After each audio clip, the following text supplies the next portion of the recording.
ડેડિયાપાડાના ધારાસભ્ય ચૈતર વસાવા ખેડૂત મહાપંચાયતમાં ભારતીય જનતા પાર્ટી પર બરાબરના વરસ્યા છે અને ખેડૂતોના અનેક મુદ્દે તેમણે વાત કરતા કહ્યું છે કે આ ખેડૂતો છે તે આવનારા દિવસોમાં સરકાર બદલી નાખશે, ભલે તેમણે અત્યારે મંત્રી બદલ્યા।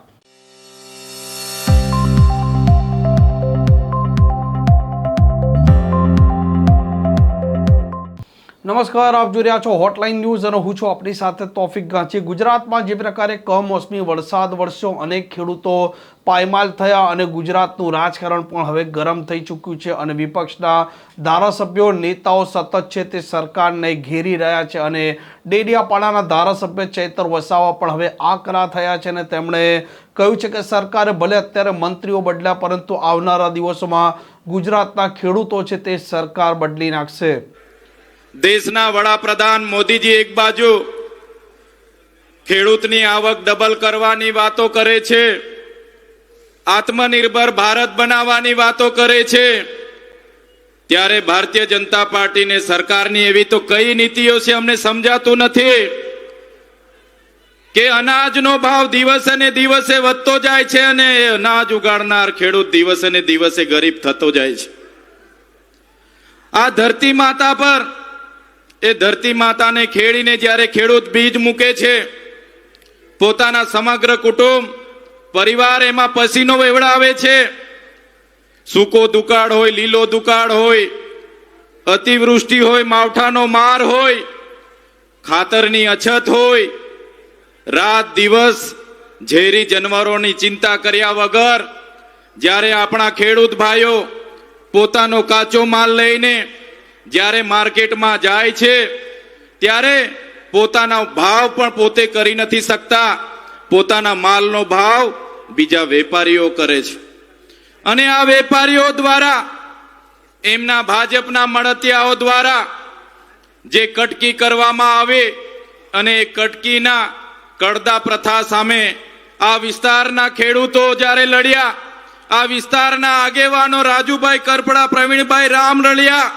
ત્યારે આ ભારતીય જનતા પાર્ટીએ આ જગતના તાત અને ખેડૂતના નેતાઓ પર લાઠી ચલાવી છે। ત્યારે આ મંચ પરથી મેં કહેવા માંગુ છું, ગુજરાતની ભારતીય જનતા પાર્ટીની સરકારને તમે મંત્રીમંડળ બદલવો છો, તમે નવા નવા મંત્રી લાવશો, પણ આવનારા દિવસોમાં ગુજરાતનો તાત, આ ગુજરાતનો ખેડૂત તમારી સરકાર બદલી દેવા માટે તૈયાર થઈ ગયો છે।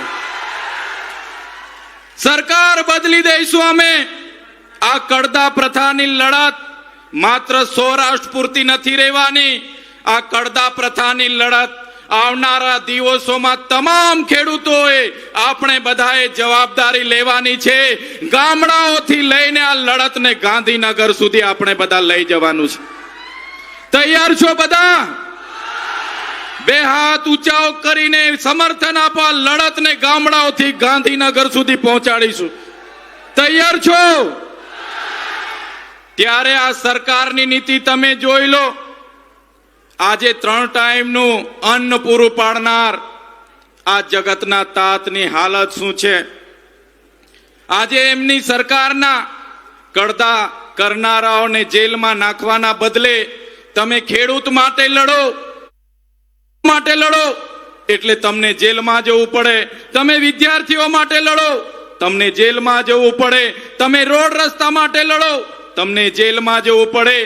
આ સરકારની નીતિ રહી છે અને આ સરકારે જે મંત્રી આદેશ કર્યો, ગૃહમંત્રી, આ ગુજરાતના ગૃહમંત્રીને આ કેબિનેટની વિસ્તરણમાં સુપર સીએમ બનાવી દેવામાં આવ્યા અને ગુજરાતના જે સીએમ હતા।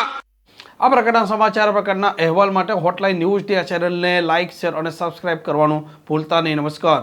આવા પ્રકારના વિડીયો તમને જોવા ગમતા હોય તો હોટલાઇન ન્યૂઝ ચેનલને લાઇક, શેર અને સબસ્ક્રાઇબ કરો।